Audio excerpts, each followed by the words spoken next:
Hello viewers, welcome to I am today. நம்ம வாழ்க்கையில் நம்மளை சுற்றி நடக்கிற சில விஷயங்களை பார்க்கும் பொழுது நமக்கும் அந்த விஷயத்துக்கும் சம்பந்தமே இல்லைனாலும் ஒன்று சந்தோஷத்துலேயோ அல்லது பரிதாபத்தினாலேயோ நம்ம கண்கள் தானாகவே கலங்க ஆரம்பிச்சிடும். அந்த மாதிரி நம்மளை கண்கலங்க வச்ச சில வீடியோ கிளிப்பிங்ஸை இந்த வீடியோவில் நம்ம பார்க்கலாம். வீடியோக்குள்ளே போகிறதுக்கு முன்னாடி நீங்கள் இந்த சேனலை ஃபஸ்ட் டைம் பார்க்குறீங்க, இன்னும் நீங்கள் சப்ஸ்கிரைப் பண்ணலைன்னா தயவு செஞ்சு சப்ஸ்கிரைப் பண்ணிக்கோங்க. கூடவே பெல் ஐக்கானையும் கிளிக் பண்ணிக்கோங்க. 1950களில் கொரியன் வார் நடக்கும் பொழுது சவுத் கொரியாவுக்கு ஆதரவாக துருக்கி ஆர்மியும் போர்ல கலந்துக்குச்சு. போர் நடந்துகிட்டு இருந்த இடத்துல இந்த பொண்ணு தன்னோட குடும்பத்துல இருக்கிற எல்லாரும் இறந்து போயிட்டாங்கன்னு சொல்லி கவலையிலையும் பயத்திலையும் அழுது கிட்டத்தட்ட இறந்து போற நிலைமையில இருந்துச்சு. துருக்கியை சேர்ந்த இந்த சோல்ஜர் அந்த பொண்ணை பத்திரமா பாதுகாத்து வச்சிருக்கணும்னு முடிவு பண்ணாரு. இருந்தாலும் போர் நடக்கிற இடத்துல ஒரு மிலிட்டரி கேம்ப்ல ஒரு குழந்தைய வச்சிருக்கிறது ரொம்பவே சிரமம். அவர் தன்னால முடிஞ்ச எஃபோர்ட்டை போட்டு கிட்டத்தட்ட அந்த குழந்தைக்கு ஒரு அப்பாவாவே மாறி இருந்தாரு. போர் முடிஞ்சதுக்கு அப்புறமா அந்த குழந்தைய கவர்மெண்ட் கிட்ட ஒப்படைச்சிட்டு துருக்கிக்கே திரும்பி வந்துட்டாரு. இப்போ 60 வருஷம் கழிச்சு அந்த பொண்ணு தன்னோட ஃபேமிலியோட வந்து அவரை மீட் பண்ணியிருந்தது. அந்த நெகிழ்ச்சியான சம்பவம் எவ்வளவு இருக்குன்னு பாருங்க.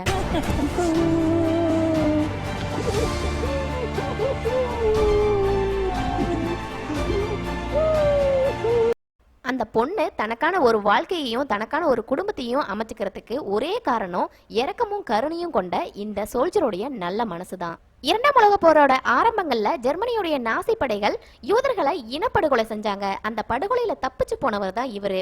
அவர் தன்னுடைய குடும்பம் சொந்தங்கள் எல்லாமே அழிஞ்சு போச்சுன்னு நினைச்சுக்கிட்டு இருந்தாரு.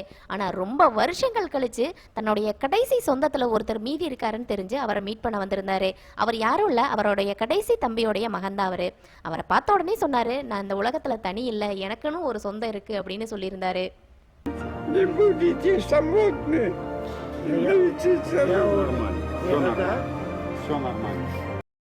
மேட் அப்படிங்கிற இந்த 21 வயசு பையன் அவங்க வீட்டில் நடந்த தீ விபத்துனால மூளை சாவு ஏற்பட்டு இறந்து போயிட்டாரு.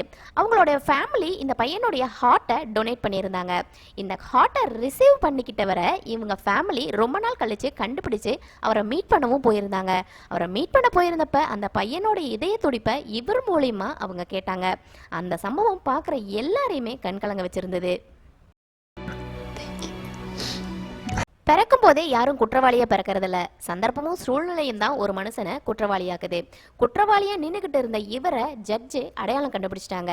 அவங்க 2 பேரும் வேற யாரும் இல்லைங்க, ஸ்கூல் டேஸ்ல ஒன்னா படிச்சவங்க தான்.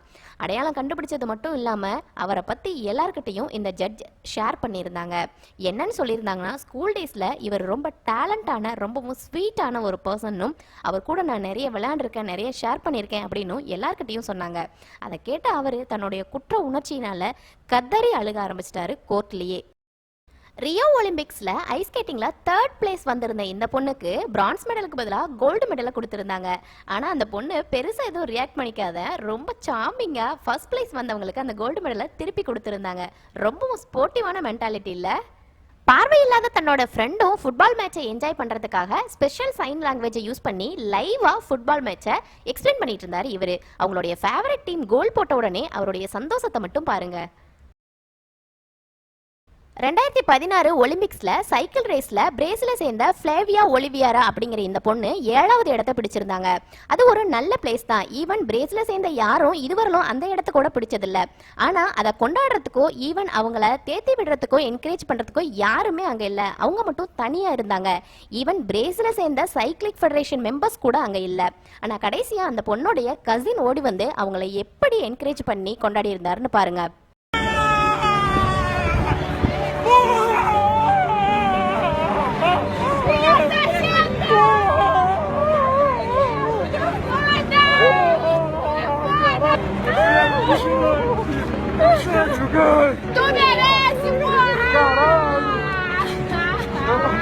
இவருடைய 16 வயசு பையன் கார் விபத்துல இறந்து போயிட்டாரு. இருந்தாலும் அவருடைய ஹார்ட்டை இவரு டொனேட் பண்ணியிருந்தாரு.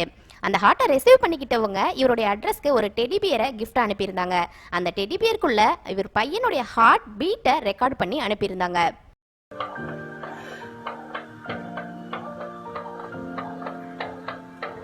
கலர் பிளைண்ட்னஸ் குறைபாடு இருக்கிற இந்த பையனால எந்த கலர்ஸையுமே பார்க்க முடியாது. எல்லாமே பிளாக் அண்ட் ஒயிட்டா தான் தெரியும். இந்த பையனுடைய பிரின்சிபால் ஒரு பிரத்யேகமான கண்ணாடியை இந்த பையனுக்கு பிரசன்ட் பண்ணியிருந்தாரு. அது மூலமா பார்க்கும்போது இந்த பையனால எல்லா கலர்ஸையுமே பார்க்க முடிஞ்சது. அது முதல்ல போட்டப்ப இந்த பையன் தன்னையும் கண்ட்ரோல் பண்ண முடியாம அவனுடைய எமோஷன்ஸை வெளிக்காட்டியிருந்தான். இந்த சின்ன பொண்ணு பேஸ்கெட்குள்ள பால போட முடியலன்னு சொல்லி டிசப்பாயின்மெண்ட் ஆகி அழுகவே ஆரம்பிச்சிட்டா. ஆனா அந்த பொண்ணோட அண்ணன் அந்த பொண்ணை சமாதானப்படுத்துறதும் இல்லாம பேஸ்கெட்குள்ள பால போடுறதுக்கு ஹெல்ப் பண்ணான்.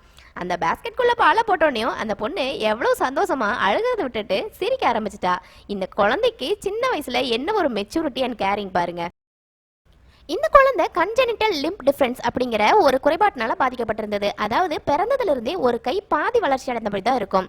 ஒரு பார்க்ல தன்ன மாதிரியே பாதி வளர்ச்சி அடைஞ்ச கையோட பார்த்த இந்த லேடிய முன்ன பின்ன தெரியாதவங்களா இருந்தாலும் அவங்க கிட்ட ஸ்ட்ரெயிட்டா போய் அவங்கள ஹக் பண்ணிக்கிச்சு. இந்த குழந்தையோட மனசுல என்ன ஒரு ஆதங்கம் இருந்திருக்கும் பாருங்க. இந்த உலகத்துல இருக்கிற எல்லா பேரண்ட்ஸ்க்குமே தன்னோட குழந்தைங்க முதல் அடி எடுத்து வைக்கிறத பார்க்க அவ்வளோ ஆனந்தமா இருக்கும். தன் குழந்தை முதல் அடி எடுத்து வைக்கிறத பார்த்த இந்த அப்பா சந்தோஷத்துல கண்ணீரே விட்டுட்டாரு.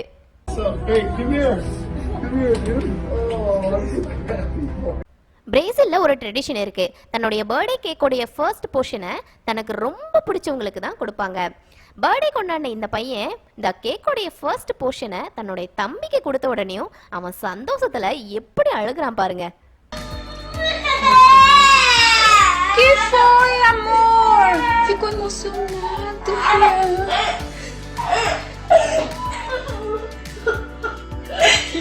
Que foi, amor? Aí, ele te ama, amiguito. ப்ராப்பரான டாக்குமெண்ட்ஸ் இல்லாம பிரான்ஸ்ல குடியேறி இருந்த இவரு ஒரு நாள் ஸ்ட்ரீட்ல நடந்து போய்கிட்டு இருக்கும் பொழுது 4வது மாடியிலிருந்து கீழே விழுந்து பால்கனில தொங்கிக்கிட்டு இருந்த ஒரு குழந்தைய காப்பாத்த கொஞ்சம் கூட தயக்கமே இல்லாம ஸ்பைடர் மேன் மாதிரி 4 மாடியும் தப்பி தப்பி ஏறி போய் அந்த குழந்தைய காப்பாத்தினாரு.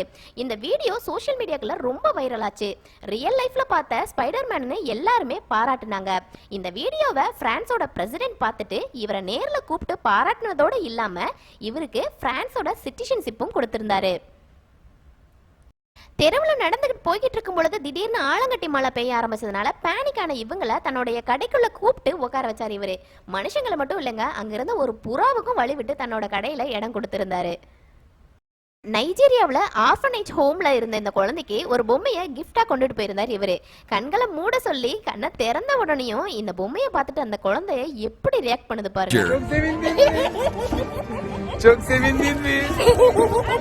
Çok sevindin mi sen? Christmas time அப்ப வீடு இல்லாத ஹோம்லெஸ் பீப்புளுக்கு நிறைய பேர் நிறைய டொனேஷன் கொடுப்பாங்க. அந்த மாதிரி இவருக்கு ஒருத்தர் ஜாக்கெட்டை டொனேஷனா கொடுத்திருந்தாரு. அந்த ஜாக்கெட்டை வாங்கிக்கிட்ட இவருடைய ரியாக்ஷனை பாருங்க. கிறிஸ்மஸ் நாட்கள்னு மட்டும் இல்லாம மற்ற எல்லா நாட்கள்லயுமே உதவி தேவைப்படுறவங்களுக்கு தேவையான உதவியை செய்யும் பொழுது அவங்களுடைய சந்தோஷத்தை பார்க்கறதே பெரிய சந்தோஷமா இருக்கும். ஓகே வியூவர்ஸ், உங்களுக்கு இந்த வீடியோ ரொம்ப பிடிச்சிருக்கும்னு நினைக்கிறேன். வீடியோல நீங்க பார்த்த எந்த சம்பவம் உங்களை உண்மையாலுமே கண்கலங்க வச்சதுன்னு மறக்காம கமெண்ட் பாக்ஸ்ல சொல்லுங்க. வீடியோ பிடிச்சிருந்தா லைக் பண்ணுங்க, ஷேர் பண்ணுங்க. அப்படியே நம்ம சேனலுக்கும் சப்ஸ்கிரைப் பண்ணிட்டு பெல் ஐகானையும் கிளிக் பண்ணிக்கோங்க.